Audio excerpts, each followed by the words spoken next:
ಮೈಸೂರಿನಲ್ಲಿ ಒಂದು ಖಾಸಗಿ ಕಾರ್ಯಕ್ರಮದಲ್ಲಿ ಸರ್ ಓಕೆ.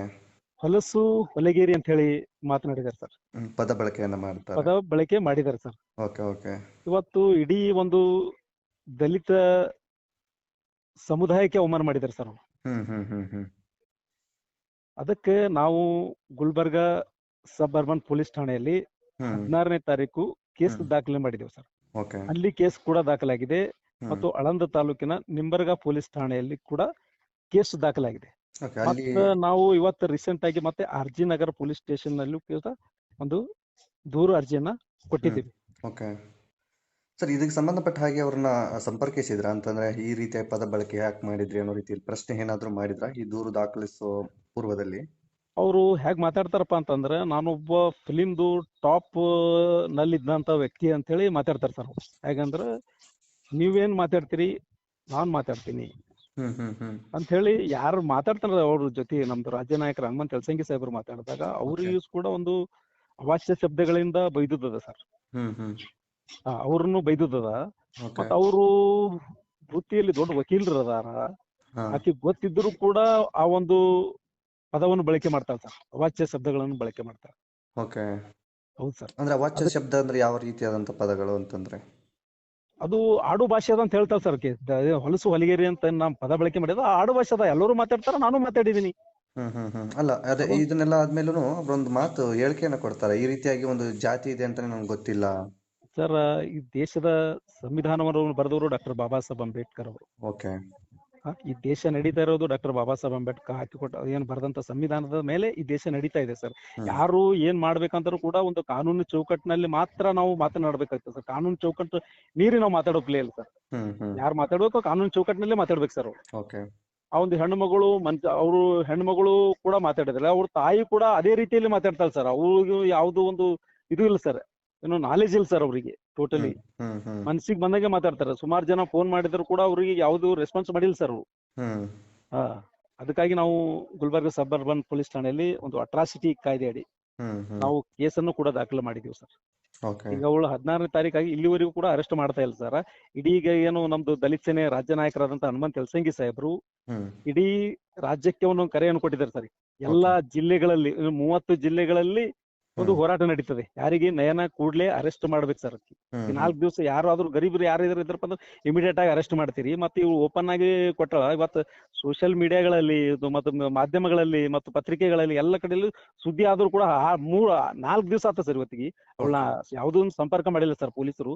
ಕೂಡ್ಲೆ ಅವಳನ್ನ ಸಂಪರ್ಕ ಮಾಡಿ ಅವಳನ್ನ ಏನು ಜೈಲಿಗೆ ಕಟ್ಟಬೇಕಂತ ಹೇಳಿ ಇವತ್ತು ದಲಿತ ಸೇನೆ ಜಿಲ್ಲಾ ಸಮಿತಿಯಿಂದ ನಾವು ಸುಮಾರು ಕಡೆ ಮನವಿಯನ್ನು ಕೊಟ್ಟರೆ ಈಗ ಕ್ರಮ ಕೈಗೊಳ್ಳೋದಕ್ಕೆ ಮುಂದಾಗಿಲ್ವಾ ಅಂತ ಆಗಿಲ್ಲ ಅಂತ ನೀವು ಪೊಲೀಸರ ಮೇಲೆ ಆರೋಪ ಮಾಡ್ತೀವಿ. ಏನ್ ಸಮಸ್ಯೆ ಅಂತ ಪೊಲೀಸರಿಗೆ ಏನಾದ್ರು ಮಾಹಿತಿ ಕೊಟ್ಟಿದ್ರೆ ಈ ರೀತಿಯಾದ ನಮಗೆ ಸಮಸ್ಯೆ ಇದೆ, ನಾವು ಹಾಗಾಗಿ ಹೋಗಿಲ್ಲ, ದೂರ ದಾಖಲಾದ್ಮೇಲೆ ನಾವು ಅರೆಸ್ಟ್ ಮಾಡ್ಲೇಬೇಕು ಅಂತ ಇಲ್ಲ ಅನ್ನೋ ರೀತಿಯಲ್ಲಿ ಏನಾದ್ರು ಉತ್ತರಗಳು? ಅಟ್ರಾಸಿಟಿ ಕೇಸ್ ನಲ್ಲಿ ಅವಳನ್ನ ಅರೆಸ್ಟ್ ಮಾಡ್ಬೇಕು ಸರ್.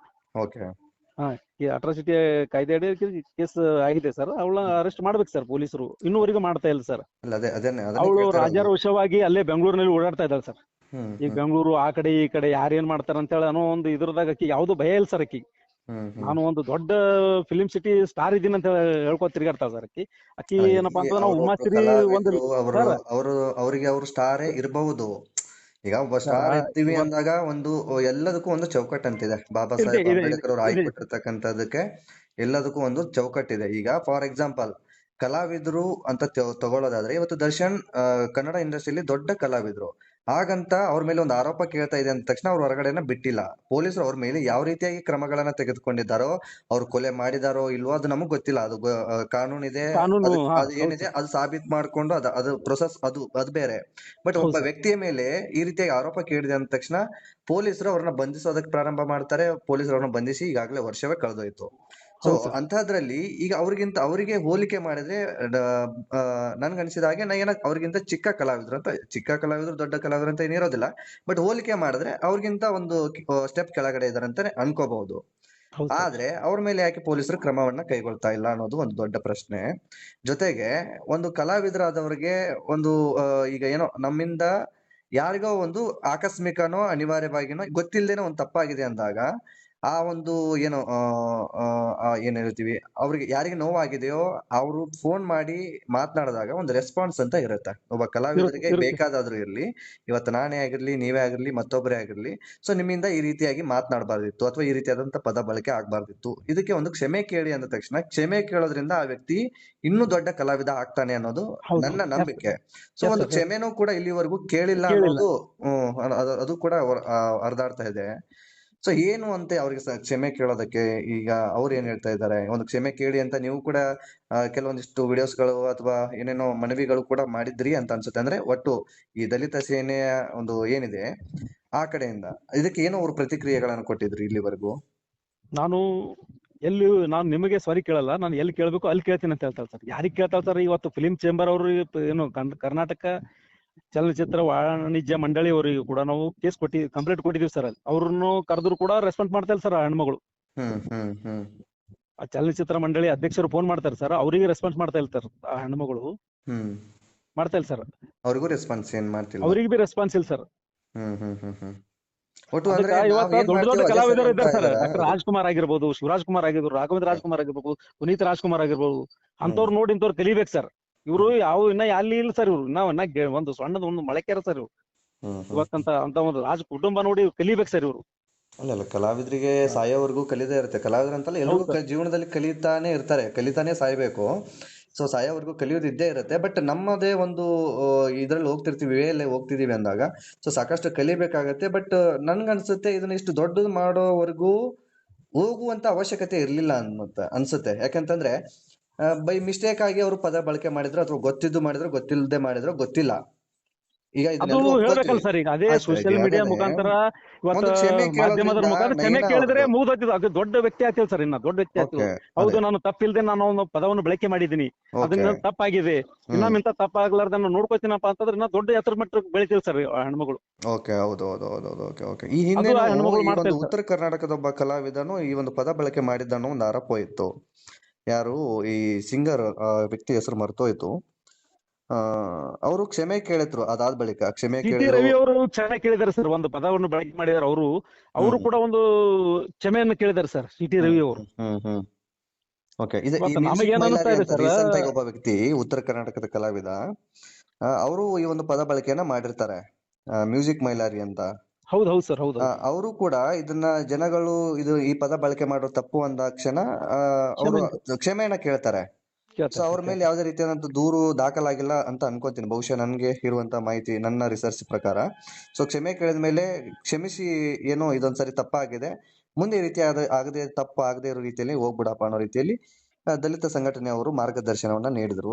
ಅದೇ ರೀತಿಯಾಗಿ ಅಂಬೇಡ್ಕರ್ ಮೇಲೆ ಏನೋ ಒಂದು ಸಾಹಿತ್ಯವನ್ನ ಬರೆದು ಹಾಡಿದ್ರು ಅನ್ನೋ ರೀತಿನೂ ಕೂಡ ಕೇಳುತ್ತೆ. ಹೌದು ಹೌದು ಸರ್, ಹೌದು ಹೌದು ಹೌದು. ಸೊ ಅಲ್ಲಿಗೆ ಕ್ಷಮೆ ಮಾಡಿ ಅವರಿಗೆ ನೆಕ್ಸ್ಟ್ ಮುಂದಿನ ಕಾರ್ಯಕ್ರಮಗಳು ಮಾಡೋದಕ್ಕೆ ಅವಕಾಶಗಳನ್ನು ಅನುಕೂಲ ಮಾಡಿ. ಹೌದು ಸರ್, ಅವಕಾಶಗಳನ್ನು ಮಾಡಿಕೊಟ್ಟಿದ್ದಾರೆ. ಸೊ ಇಲ್ಲ, ಈಗ ಮನುಷ್ಯ ನಡಿಬೇಕಾದಂತ ಸಂದರ್ಭದಲ್ಲಿ ಎಡೋದು ಸಹಜ. ಅದು ಸಹಜ ಸರ್. ಗೊತ್ತಿಲ್ಲದೆ ಆಗಿರುತ್ತೋ ಗೊತ್ತಿದ್ದಾಗಿರುತ್ತೋ ಗೊತ್ತಿಲ್ಲ, ಒಟ್ಟು ಹೌದು ಅಲ್ಲಿ ಏನೋ ಒಂದು ಸ್ಟಾಪ್ ಬಂದಾಗ, ಅಲ್ಲಿ ಯಾರೋ ಒಬ್ರು ಪ್ರಶ್ನೆ ಮಾಡಿದಾಗ ಅದಕ್ಕೆ ಏನು ಉತ್ತರವನ್ನ ಕೊಡ್ಬೇಕು ಅದನ್ನ ಕೊಡ್ಬೇಕಾಗತ್ತೆ. ಅದನ್ನ ಹೊರತುಪಡಿಸಿ ನಾವಿನ್ನೇನೋ ನಮ್ಮ ಹಿಂದೆ ಅವ್ರಿದ್ದಾರೆ, ನಮ್ಮ ಹಿಂದೆ ಇವ್ರಿದ್ದಾರೆ ಅನ್ನೋ ಒಂದು ಮನಸ್ಥಿತಿಯಲ್ಲಿ ಇರ್ತಾರೋ ಏನೋ ಗೊತ್ತಿಲ್ಲ.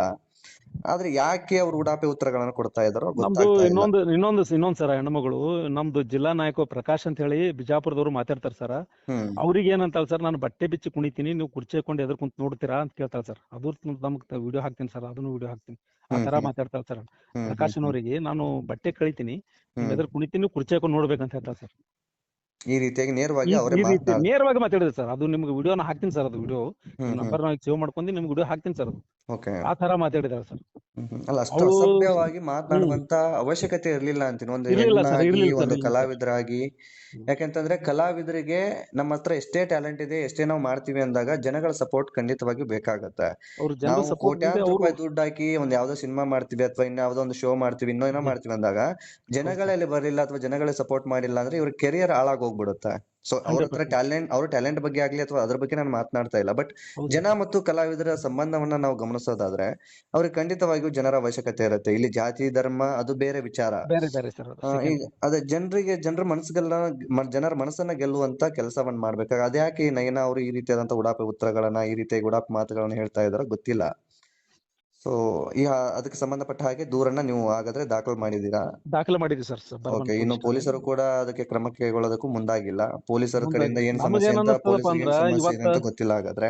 ನಮಗೇನಂತ ಇವತ್ತ ಏನಪ್ಪಾ ಅಂತ ಹಿಂದಿನ ಸರ್ಕಾರ ಬಿಜೆಪಿ ಸರ್ಕಾರ ಇದ್ದಾಗ ದಲಿತರ ಮೇಲೆ ಏನೇ ಅನ್ಯಾಯ ಅತ್ಯಾಚಾರ ಆದಾಗ ಇಮಿಡಿಯೇಟ್ ರೆಸ್ಪಾನ್ಸ್ ಮಾಡ್ತಿರ್ತಾರೆ. ಈ ಹ್ಮ್ ಕರ್ನಾಟಕ ರಾಜ್ಯದಲ್ಲಿ ಈಗ ಕಾಂಗ್ರೆಸ್ ಸರ್ಕಾರ ಬಂದದ ಸರ್, ಹ್ಮ್ ಈ ಹ್ಮ್ ಹ್ಮ್ ದಲಿತರಿಗೆ ಯಾವುದೇ ರಕ್ಷಣೆ ಇಲ್ಲ ಅಂತ ಅನಿಸುತ್ತದೆ. ನಿಮ್ಮ ಅಭಿಪ್ರಾಯ? ನಮ್ಮ ಅಭಿಪ್ರಾಯ ಸರ್. Okay okay. ಹೌದು ಸರ್. ಒಟ್ಟು ಈಗ ಈಗಾಗಲೇ ನವೀನ್ ಅವರ ವಿರುದ್ಧ 3-4 ಕಡೆ ಕೇಸ್ ದಾಖಲಾಗಿದೆ ಹಾಗಾದ್ರೆ, ಬೇರೆ ಬೇರೆ ಕಡೆಯಲ್ಲಿ. 3-4 ಕಡೆ ಕೇಸ್ ದಾಖಲಾಗಿದೆ ಸರ್. ನಾವು ನಯನಾಗಿ ಯಾವುದೇ ರೀತಿ ಗುಲ್ಬರ್ಗ ಜಿಲ್ಲೆಯಲ್ಲಿ ಯಾವುದೇ ತಾಲೂಕಿಗೆ ನಾವು ಬರ್ಗೂಡಲ್ಲ ಸರ್. ಹ್ಮ್ ಹ್ಮ್ ಅವಳು ಹ್ಮ್ ತಪ್ಪಾಗ್ಯದ ಅಂತ ಹೇಳಿ ಸಾರಿ ಕೇಳ್ಬೇಕು ಸರ್. ಎಲ್ಲ ಹ್ಮ್ ಹ್ಮ್ ಮಾಧ್ಯಮದ ಮುಖಾಂತರ, ಪತ್ರಿಕಾ ಮಾಧ್ಯಮದ ಮುಖಾಂತರ, ಮಾಧ್ಯಮದವ್ರ ಮುಖಾಂತರ ಸಾರಿ ಕೇಳ್ಬೇಕು ಸರ್ ಆಕಿ. ಇವರು ಕೂಡ ಉತ್ತರ ಕರ್ನಾಟಕದವರು ಅಂತ ಏನೋ ಕೇಳ್ಪಟ್ಟಿದ್ದೆ. ಉತ್ತರ ಹೌದು ಕರ್ನಾಟಕದಲ್ಲಿ ಸರ್, ಈ ರೀತಿಯಾಗಿ ಆ ಹೆಣ್ಮಗಳು ಹೇಳ್ತಾರೆ ಸರ್, ನೀವು ಉತ್ತರ ಕರ್ನಾಟಕದವ್ರು ಇದ್ದೀರಿ ಅಂತ ಅವ್ರು ಕೇಳ್ತಾರ. ಹೌದು, ನಾನು ಉತ್ತರ ಕರ್ನಾಟಕದವ್ರು ಇದ್ದು, ಆದ್ರೆ ನಾನು ಬೆಳೆದದ್ದು ಮಾಡೋದೆಲ್ಲ ಬೆಂಗಳೂರಿನಲ್ಲಿ ಅಂತ ಹೇಳ್ತಾರೆ ಸರ್ ಹೆಣ್ಮಗಳು. ಮತ್ತೆ ಉತ್ತರ ಕರ್ನಾಟಕದ ಭಾಷೆಗಳನ್ನ ಹಾ ಸ್ಪಷ್ಟವಾಗಿ ಮಾತಾಡ್ತಾರೆ. ಹಾ ಈಗ ಏನೋ ಒಂದು ಪ್ರಮೋಷನ್ ಅಥವಾ ಏನೋ ಒಂದು ಸಿನಿಮಾ ಹೋಗ್ಬೇಕು ಅಂತಂದ್ರೆ ಆ ಭಾಷೆನ ಬಳಕೆ ಮಾಡ್ತಾರೆ. ಆ ಹ್ಮ್ ಭಾಷೆಯಿಂದಾನೇ ಅವ್ರು ಹೊರಗಡೆ ಕಾಣಿಸ್ಕೊಳ್ತಾರೆ. ಬೆಂಗಳೂರು ಭಾಷೆ ಮಾತನಾಡ್ಬೋದಿತ್ತಲ್ಲ ಅವರು, ಯಾಕೆ ಉತ್ತರ ಕರ್ನಾಟಕ ಭಾಷೆ ಮಾತಾಡ್ತಾರೆ ಹಾಗಾದ್ರೆ? ಆ ಉತ್ತರ ಕರ್ನಾಟಕ ಭಾಷೆನ ಬಳಕೆ ಮಾಡ್ಕೊಂಡು ತಮ್ಮ ಕಲಾವಿದರ ಬದುಕನ್ನ ಮುಂದೆ ಹೊರಿಸ್ತಿದ್ದಾರೆ ಅಂದಾಗ, ಸೊ ಅಲ್ಲಿ ನಾವು ಒಂದಿಷ್ಟು ಎಲ್ಲಾನು ತಿಳ್ಕೊಬೇಕಾಗತ್ತಲ್ಲ. ಈಗ ನಮ್ಗೆ ಎಷ್ಟು ಬೇಕೋ ಅಷ್ಟು ತಿಳ್ಕೊಂಡು ನಮ್ಮ ಬದುಕಿಗೋಸ್ಕರ ನಾವು ಏನೋ ಒಂದ್ ಮಾಡ್ತೀವಿ ಅಂದ್ರೆ ಅದು ಸರಿ ಆಗುತ್ತಾ ಅಂತ. ತಮ್ಮ ಬದುಕಿಗಾಗಿ ಉತ್ತರ ಕರ್ನಾಟಕ ಭಾಷೆ ಅಷ್ಟೇ ಬೇಕು ಸರ್ ಅವ್ರಿಗೆ. ಉಳ್ದಿರೋದಕ್ಕೆ ಯಾವ್ದು ಉತ್ತರ ಉಳಿದಿರೋದಕ್ಕೆ ಕನ್ನಡಕ್ಕೆ ಯಾವುದಕ್ಕೂ ಏನು ಬೇಕಾಗಿಲ್ಲ. ಅವ್ರಿಗೆ ಏನೋ ಬೇಕಾಗಿಲ್ಲ ಅಂತ. ಸಿನಿಮಾಗಳು ಪ್ರಮೋಷನ್ ಮಾಡೋದಕ್ಕೆ ಹಾ ಅಷ್ಟೇ ಇನ್ನೆಲ್ಲದಕ್ಕೂ ಅಷ್ಟೇ ಸರ್, ಉತ್ತರ ಕರ್ನಾಟಕ ಬೇಕು. ಬಟ್ ಉತ್ತರ ಅಷ್ಟೇ ಸರ್. ಕರ್ನಾಟಕದಲ್ಲಿ ಯಾವ ಜಾತಿಗಳಿದಾವೆ, ಯಾವ ಹ್ಮ್ ಧರ್ಮಗಳಿದ್ದಾವೆ, ಇದೇನು ಬೇಕಾಗಿಲ್ಲ. ಹೆಣ್ಮಗಳು ದಲಿತ ಒಂದು ಸಮುದಾಯನೇ ಅವಳಿಗೆ ಗೊತ್ತಿಲ್ಲಪ್ಪ ಅಂತಂದ್ರ ಎಷ್ಟರ ಮಟ್ಟಿಗೆ ನೋಡಿ ಸರ್ ಅವ್ರು. ಹ್ಮ್ ಹ್ಮ್ ಹ್ಮ್ ಹ್ಮ್ ಹ್ಮ್ ದಲಿತ ಒಂದು ಕುಟುಂಬ ಸಮುದಾಯನೇ ಗೊತ್ತಿಲ್ಲ ಸರ್ ಆಕಿಗೆ. ಹೆಣ್ಮಗಳು ಇದು ಆಡು ಭಾಷೆ ಅದನ್ನ ಆಡ್ತೀನಿ ಹಿಂಗೆ ಅಂತ ಹೇಳ್ತಾರೆ ಸರ್. ಹ್ಮ್ ಹ್ಮ್ ಹ್ಮ್ ಹ್ಮ್ ಹ್ಮ್ ಯಾವುದೇ ಕಾರಣಕ್ಕೂ ನಾವು ಹೆಣ್ಮಗಳನ್ನ ಯಾವುದೇ ಜಿಲ್ಲೆ ಆಗಿರ್ಬೋದು, ಇಡೀ ರಾಜ್ಯದಲ್ಲಿ ಎಲ್ಲಿ ಇವತ್ತು ದಲಿತ ಸೇನೆ ಒಂದು ರಾಷ್ಟ್ರೀಯ ಸಂಘಟನೆ ಇದೆ ಸರ್. ಇವತ್ತು ಎಲ್ಲಾ ದೇಶಗಳಲ್ಲಿ ದಲಿತ ಸೇನೆ ಇದೆ ಸರ್. ಈ ಹ್ಮ್ ಕರ್ನಾಟಕ ರಾಜ್ಯದಲ್ಲಿ ಆ ಹೆಣ್ಣು ಮಗಳಿಗೆ ನಾವು ಯಾವುದೇ ರೀತಿಯಲ್ಲಿ, ಯಾವುದೇ ಜಿಲ್ಲೆಯಲ್ಲಿ ಆಗಿರ್ಬೋದು, ಯಾವುದೇ ತಾಲೂಕಿನಲ್ಲಿ ಆಗಿರ್ಬೋದು, ಅವ್ರಿಗೆ ಕಾರ್ಯಕ್ರಮ ಮಾಡ್ಲಿಕ್ಕೆ ನಾವು ಬಿಡೋದಿಲ್ಲ ಸರ್. ಇದು ತಪ್ಪಾಗ್ಯದ ಅಂತ ಹೇಳಿ ಏನು ಪತ್ರಿಕಾ ಮುಖಾಂತರ ಆಗಿರ್ಬೋದು, ಮಾಧ್ಯಮದ ಮುಖಾಂತರ ಕ್ಷಮೆ ಕೇಳಿ ಸರ್. ಅವ್ರು ಹ್ಮ್ ಹ್ಮ್ ಹ್ಮ್ ಹ್ಮ್ ಕೇಳ್ಬೇಕಲ್ಲ ಸರ್. ಓಕೆ. ಕ್ಷಮೆ ಕೇಳ್ಬಿಟ್ರೆ ಬಿಟ್ಬಿಡ್ತೀನಿ ಅನ್ನೋ ಈ ರೀತಿಯಲ್ಲಿ ಇದೀರಾ? ಅಂದ್ರೆ ಕ್ಷಮಿಸ್ಬಿಡ್ತೀವಿ ಅನ್ನೋ ರೀತಿಯಲ್ಲಿ. ಬಟ್ ಆವಾಗ ಅವ್ರು ಕ್ಷಮೆ ಕೇಳೋದಕ್ಕೆ ಅವ್ರು ಕ್ಷಮೆ ಕೇಳೋದಕ್ಕೆ ರೆಡಿ ಇಲ್ಲ. ಅವಳು ಕ್ಷಮೆ ಕೇಳಿಲ್ಲ ಅಂತ ಅವ್ಳು ಕ್ಷಮೆ ಕೇಳಿಲ್ಲ ಅಂತ ನಾವು ಕೇಸ್ ದಾಖಲೆ ಮಾಡಿದ್ವಿ ಸರ್. ಕ್ಷಮೆ ಹ್ಮ್ ಅವಾಗೆ ಹ್ಮ್ ಕೇಳ್ಬೋದಾಗಿತ್ತು ಸರ್ ಆಕಿ. ಹ್ಮ್ ಹ್ಮ್ ಹ್ಮ್ ಅದು ಹ್ಮ್ ಕಾರ್ಯಕ್ರಮ ಒಂದು ತಿಂಗಳಾಯ್ತು ಸರ್. ಅದು ಯಾವಾಗ ಸೋಷಿಯಲ್ ಮೀಡಿಯಾದಲ್ಲಿ ಹರಿದಾಡದಾಗ ಆಕಿಗೆ ಆಮೇಲೆ ಗೊತ್ತಾಗ್ತದೆ ಸರ್ ಅದು. ಹ್ಮ್ ಆ, ಅವಾಗ ಏನೋ ಬೈ ಮಿಸ್ಟೇಕ್ ಆಗಿ ಹೋಗ್ಬಿಟ್ಟಿದೆ ಹ್ಮ್ ಅಂತ. ಅದು ಈಗ ಬಂದಿದೆ, ನನಗೆ ಏನು ಗೊತ್ತಾಗ್ತಾ ಇಲ್ಲ ಅಂತ ಹೇಳ್ತಾರೆ ಸರ್. ಈಗ ಹ್ಮ್ ಹ್ಮ್ ಹ್ಮ್ ಅವಳಿಗೆ ಗೊತ್ತಿದ್ದು ತಿಳಿದೇ ಮಾತನಾಡಿದ್ರು ಸರ್ ಅದು ಹೆಣ್ಮಗಳು. ಹ್ಮ್ ಹ್ಮ್ ಹ್ಮ್ ಗೊತ್ತಿಲ್ಲ ಅಂತಲ್ಲ ಸರ್, ಗೊತ್ತಿದ್ದು ಗೊತ್ತಿಲ್ಲದೆ ತರ ಮಾತಾಡಿದ್ರು ಅಷ್ಟೇ. Okay okay okay okay.